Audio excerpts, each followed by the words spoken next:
Obiezek Kwesili had to say about the state capture that Nigeria currently is wallowing in.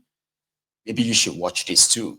The first thing they did was to assault all the systems of governance so that they could capture the state.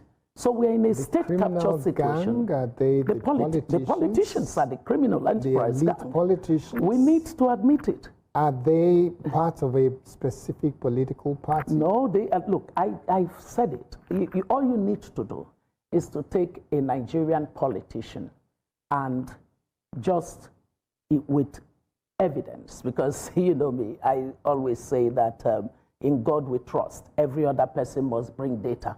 So take each of the prominent Nigerian politicians and map their user journey in terms of which political affiliations have they had since the dawn of our democracy. And you would find that you can't place them. You can't put them in some ideological, platform because they don't have any. So these guys are migratory fellows who have tasted all kinds of political platforms. These are just platforms. They are for convenience. And so when I talk about the political class of Nigeria, I always stress that we don't have a political party problem. We have a political class problem. They are an undifferentiated breed of people who always find common ground. They are bound by the culture, the political culture of subordinating the common good of society to their own interests. And so whether it's their individual interests or their collective interests, when they find that fusion, what you see is brigandage behavior. So we do have to admit this. I have said this so often. And then, some Nigerians initially quarreled with it when I would say, come on, guys, we've got the two dominant parties. I called them many years ago. I said that they are the twin Siamese, the Siamese twins of bad governance. Yeah. And some of them were so upset. They were trying to prove that they are so different. But there's no difference. And so the mental and the political culture that they have shown is that nothing is sacred. And therefore, our judiciary has suffered assault from all ends of the political spectrum because the only thing that drives them is to access power just for the sake of power. Look at us as a country. We go from one election cycle to another with nothing in between. Like, they actually do not feel any sense of remorse. That what did we, what was the, let's even say, incremental progress that was made between one time and the other? And there is no consequence for it. So in that kind of a political context, it was bound to happen that they began to look at the rest of society as a bunch of, stupid people who cannot do anything to us. The behavior we saw them put up at the Senate, in this whole saga that we've witnessed, shows clearly an absolute contempt for the Nigerian people. They have so much contempt for the Nigerian people. And indeed, they probably just look at the bunch of you as stupid people, foolish people. They can scream, they can cry, they can say all manner of things, but they cannot, for any reason, take us up on our shenanigans. No. That is the symptom of state capture. A place where you have no idea if you are a citizen or not. Because you are not a citizen for real. Citizens have rights. The rights that politicians, as mad as they can be, dare not trample on or trample upon. But in that Nigeria, there is actually no limitation, no, what do you call that thing again? Statute of limitation or something like that, where they can say, don't cross this, We can get away with a lot of things, but we can't try this. So once the people get wind of it, it's not going to be funny. There is no limitation. None. And that makes it more like the people are doomed. You know? That's what it feels like, though. Maybe it is. Because of our time, let's go to River State, okay? Asari Doku Dump, Asari Doku Pig, who is now a king. You can call him King Asari Doku Dump or Asari Doku Pig, has waded into the latest brouhaha between Werewike, Kubara, and the Martin Amawule's State House of Assembly. Brethren, remember that the Supreme Court of Injustice ruled that Seamless Simpleton Fubara should go and resubmit the 2025 budget to the State House of Assembly. And he went there. He was there yesterday, was it? Where he was pretty much like, fenced out. Now, Fubara wrote another letter to this same assembly and said, listen, I want to come back again to present this budget to you as directed by the Supreme Court. So rather than the House of Assembly to possibly respond and say, okay, yeah, come in so time or don't come, they just gave out a statement that they have now adjourned sitting, signed dying. Is that the right word? Signed dying? I mean, signed dying, which means indefinitely, meaning they are not going to sit again until further notice. Meanwhile, the same House of Assembly has also issued a letter to the DSS calling on them to investigate the Chief Justice of River State. Now, here is what some people have to say. They said, normally if you want to impeach a governor, right, you are going to need the Chief Justice of the state that will constitute a committee of 7 people. This committee of 7 people, they would have to be the ones to listen to the allegation against the governor. And once they give their go ahead and say, he's guilty, the State House of Assembly can then go ahead and remove the governor.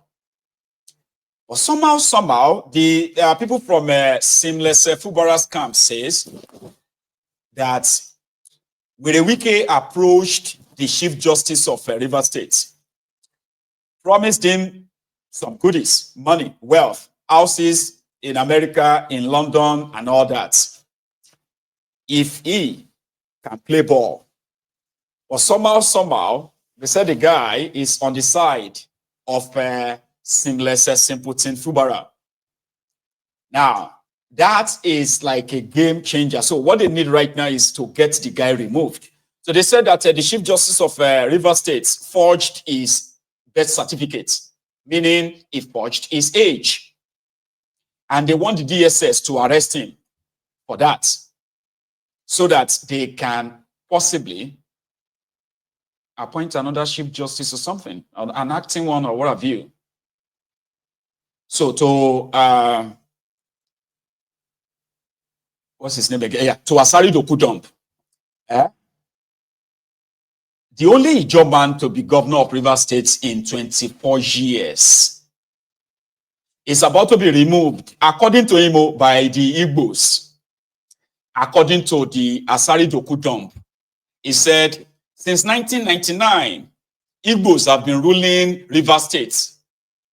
And the first time an Ijaw man is ruling, they want to remove him. In his word, though, not my word, though, his words. Ijaw nation.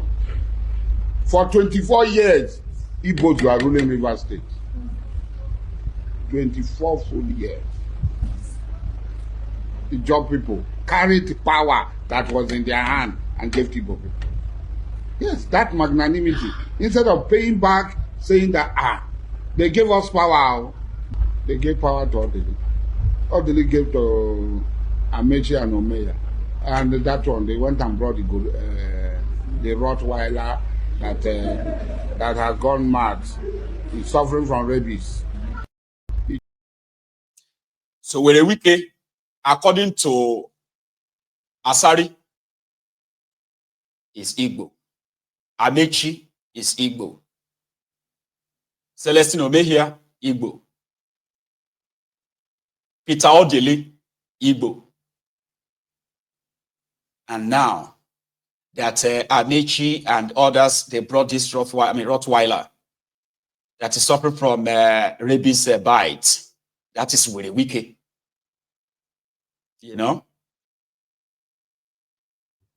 Remove this Ijaw man and see what is going to happen. Even at the song, the one I saw earlier, I was like, damn it. Okay, I'll play it for you.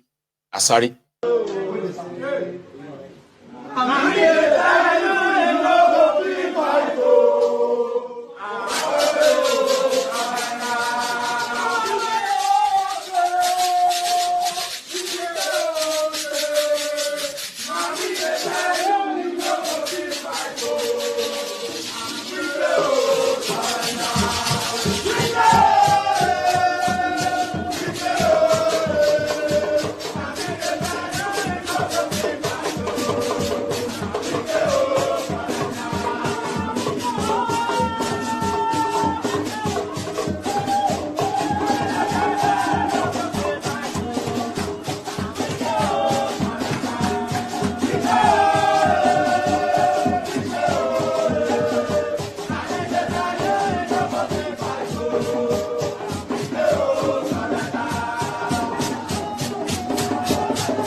Wike you no go fit fight you. Wike surrender.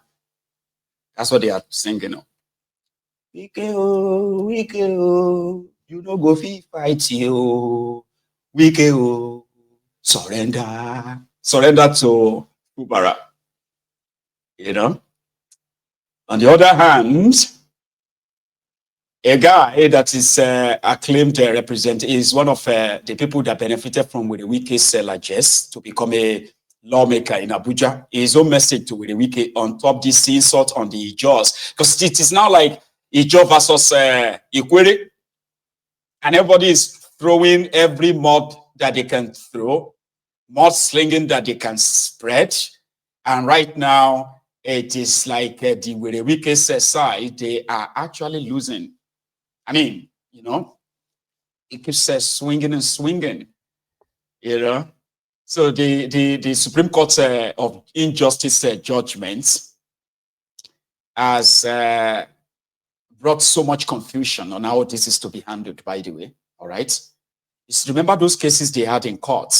Yeah, the ones the ones on if these guys actually decamped or not, if their seats are vacant or not. Because of this Supreme Court of Injustice judgment, right? Their lawyers have withdrawn the cases. They say, it doesn't matter anymore. Supreme Court don't talk, say, you are the authentic lawmakers.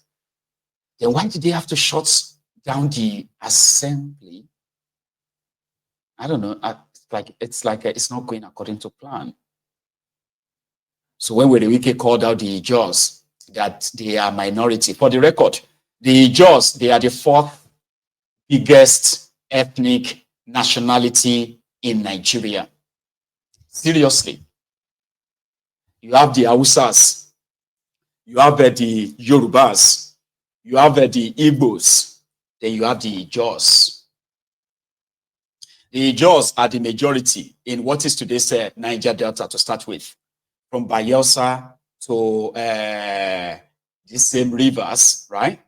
And then if you go to other parts of the Niger Delta of this contraption, you will see the Ijaws in Ondo. You will see, I think Shore is Ijaw, Abi. I think Shore is Ijaw or partly Ijaw. I don't know. Anyway, you see the Ijaws in Ondo. You see the Ijaws in Delta. You see the Ijaws in Akwa Ibom. You see the Ijaws in where again? No, they are majority in Bayelsa and they are majority in Rivers State as well. So when Wike said the Ijaws are minority, he intentionally was actually taking a piece.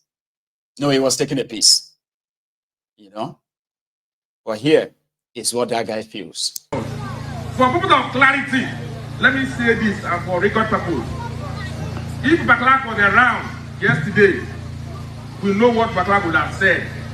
But let me say, I'm not for Backlack, I cannot be for Backlack. But let me say this. That the Ijaws in Delta State are not minority. We are not, and we cannot be minority in Delta State. Yeah. The Ijaws in the Rivers State are not minority. We have 10 local governments in the Rivers State, so we are not minority. And we cannot be minority. Before the balkanization of Rivers and Bayelsa, the Ijaws have occupied governorship twice there in Rivers State. So we are in a position of comfort to aspire for governorship position and we will get it. For Delta State, when our time comes, it will come. It will come. So for record, let me put it on record that the Ijaws are not minority in Delta and they are not minority in Rivers State.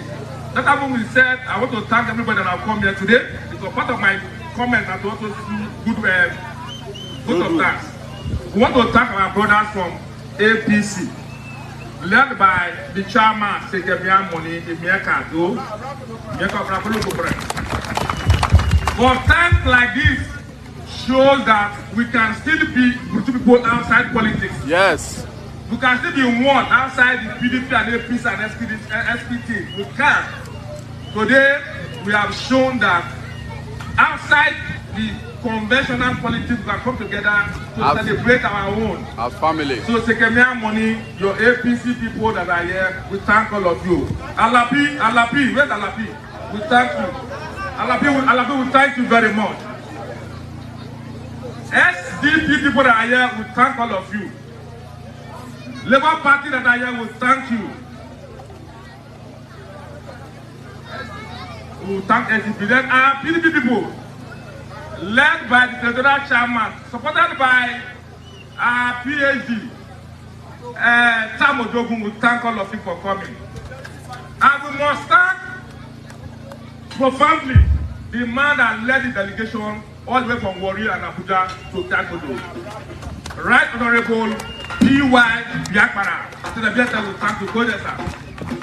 And the... You know, one of the injustice done to the indigenous people in that contraption by the Fulani oligarchs that created states in Nigeria. Let me kind of tell you some of them. You've heard about the Berlin Wall. Oh, sorry, the Berlin Conference, rather, not Berlin Wall. Berlin Conference of 1882. What's that? Okay, 1880, right? Where the, the Portuguese, the British, the French, the Belgians, the Germans, all of them, they met in Berlin, Germany. And their summit was not about Europe, their own continent. Their summit was about Africa, the newly discovered gold mine, how they were going to share this beautiful continent among themselves without having to fight war for it. That was what prompted that Berlin conference. And they put down they put down the map of Africa that they have drawn. And in that map, right, everybody just had to from King Leopold and others, right? Everybody just had to stand on the side they want to control. I'll take this side. You take that side.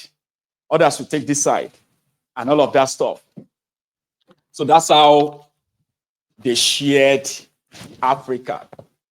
That's how they didn't care whether the people they are drawing the lines on, like you see, you have a map.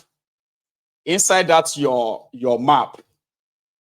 There's no map. You're actually like drawing it. So you're drawing a map. And you're like, I'll draw a line here. You didn't know that, you see this line that you are putting on here, you're actually cutting brothers from brothers, dividing them, only to now raise a continent of different languages because of colonization. You get that now? That is exactly what the Fulanis did in Nigeria. The Fulanis, when they were creating states in their own, right?